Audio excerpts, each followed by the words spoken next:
Hello बच्चों, आज की कहानी का शीर्षक है एक रहस्य। यह पाठ एक रहस्य बाल मनोविज्ञान को व्यक्त करती है। यह एक छोटी सी घटना पर आधारित है जिसमें एक बच्ची को पड़े हुए पैसे मिलते हैं जिसे उठाने के लिए वह मानसिक कश्मकश से गुजरती है। तोतो चान को जिंदगी में पहली बार कुछ पैसे पड़े मिले। तोतो चान एक जापानी लड़की का नाम है। उसे पैसे उस वक्त मिले जब वह स्कूल से घर आ रही थी। जियुगाओका से वह ओइमाची रेल में चढ़ी थी। यह जापान में एक जगह है। अगले स्टेशन मिदोरीगाओका पहुंचने के पहले एक पैना घुमाव पड़ता है। एक पैना घुमाव मतलब बहुत तेज घुमाव। तोतो चान डब्बे के दाएं दरवाजे के पास खड़ी रहती थी क्योंकि उसे अपने स्टेशन पर उसी ओर उतरना होता था। घुमाव आते ही तोतो चान को अपने पैर जमाकर खुद को संभालना पड़ता था। उस दिन जैसे ही ट्रेन घुमाव पर मुड़ी तो तोतो चान ने अपने पैरों के पास कुछ पड़ा पाया। इससे पहले भी एक बार उसने जब सिक्का समझकर कुछ उठाया था तो वह एक बटन निकला था। इसलिए ट्रेन जैसे ही सीधी चलने लगी तो उसने उठाने से पहले बड़े ध्यान से झुककर उस चीज को देखा। 5 सेन का सिक्का था वह। 1 सेन में 100 सेन का एक येन होता है। यह जापानी मुद्रा है। ट्रेन के पैने मोड़ के समय सिक्का लुढ़क कर शायद उसके पास आ गया था, लेकिन तोतो चान के आसपास कोई भी सवारी नहीं थी। वह क्या करे, यह सोचने लगी। उसे याद आया कि किसी ने कभी बताया था कि अगर पैसे यूं पड़े हुए मिले तो उन्हें सिपाही को सौंप देना चाहिए, लेकिन ट्रेन में सिपाही कहाँ मिलेगा। इतने में कंडक्टर का दरवाजा खुला और वह तोतो चान वाले डिब्बे में घुसा। तोतो चान कारण तो बता नहीं सकी कि उसने ऐसा क्यों किया, पर उसने तुरंत सिक्के पर अपना दायां पैर रख दिया। दायां पैर मतलब राइट लेग। कंडक्टर उसे पहचानता था, अतः वह उसे देखकर मुस्कुराया, पर तोतो चान तो ठीक से मुस्कुरा भी नहीं पाई। मन पर दाएं पैर के तले छिपे सिक्के का बोझ जो था। उसी समय उकायामा स्टेशन पर ट्रेन थमी मतलब रुकी। अगले ही स्टेशन पर उसे उतरना था। स्टेशन पर कई सवारियों को चढ़ना उतरना था। तोतो चान उनके धक्के सहती वहीं खड़ी रही। सवारी जा रहे थे तो उसे धक्का लग रहा था। अपना दायां पैर उसने सिक्के पर से नहीं हटाया।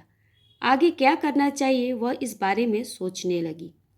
सोचा रेल से उतरकर सिपाही को सिक्का थमा देगी, मतलब दे देगी।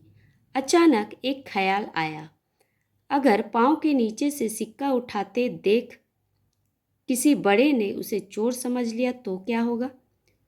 उन दिनों 5 सेन में कुछ मीठी गोलियां या एक चॉकलेट खरीदी जा सकती थी, इसलिए तोतो चान के लिए तो यह एक बड़ी पूंजी थी।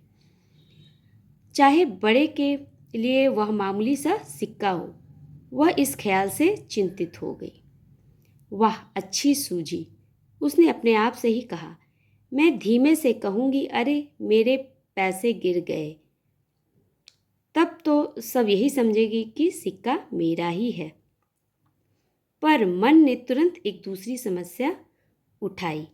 यह कहकर मैं जब सिक्का उठा ही रही हूँ और इसी बीच कोई दूसरा अगर यह कह बैठा कि सिक्का तो मेरा है, तब क्या होगा। उस लड़की के मन में यह सब कश्मकश चल रही थी। काफ़ी कुछ सोचने विचारने के बाद उसने तय किया कि सबसे अच्छा होगा कि अगला स्टेशन निकट आते ही वह जूते के फीते बांधने के बहाने झुके और चुपचाप सिक्का उठा ले। आखिर वही किया उसने। कामयाब रही वह। जब वह उतरी तब पसीने से भीगी हुई थी। 5 सेन का सिक्का उसकी मुट्ठी में था। बेहद थक गई थी वह। थाना बड़ी दूर था, वहाँ जाने पर देर हो जाती। माँ भी चिंतित हो उठती। स्टेशन की सीढ़ियाँ उतरते उतरते उसने जो तय किया वह यह था, मैं सिक्का छुपा दूंगी और कल स्कूल ले जाऊंगी। फिर सबसे सलाह करूंगी। कम से कम दूसरे को दिखा तो जरूर दूंगी सिक्का। उन्हें कभी यूं पड़ा सिक्का थोड़े ही मिला होगा, उसने मन में सोचा। वह देर तक यह सोचती रही कि सिक्का कहीं कहाँ छिपाएं। सोचा घर ले जाने पर माँ शायद कुछ पूछ बैठे, कहीं दूसरी जगह छिपाना ही ठीक होगा। स्टेशन के पास ही पेड़ों के एक झुरमुट में वह घुसी। झुरमुट किसको बोलते हैं? झाड़ी को बोलते हैं। आड़ में उसे कोई नहीं देख सकता था। यही जगह ठीक थी। एक डंडी से मिट्टी में गड्ढा किया, फिर सिक्का वहीं गाड़ दिया। पहचान के लिए एक अजीब से आकार का छोटा पत्थर ढूंढकर वहां रखा। वह तेजी से घर की ओर भागी। अक्सर रात को वह देर तक माँ को स्कूल के बारे में बताती थी, जब तक माँ यह न कह देती बस बस अब सोने का समय हो गया है। पर उस रात उसने बातें नहीं की, जल्दी सोने चली गई। अगली सुबह उठते ही मन में लगा कि आज कुछ जरूरी काम करना है। अचानक उसे अपने गड़े हुए खजाने की याद हो आई। वह खुश हो गई।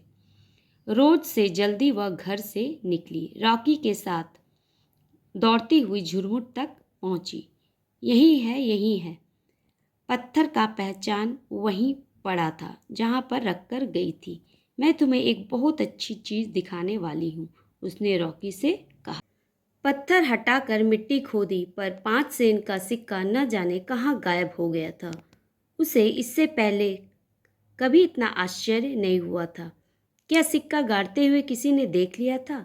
बेहद निराशा हुई उसे। अब दोस्तों को क्या दिखाएगी वह? लेकिन इस सबसे भी ज़्यादा उसके मन में इस रहस्य को लेकर आश्चर्य था।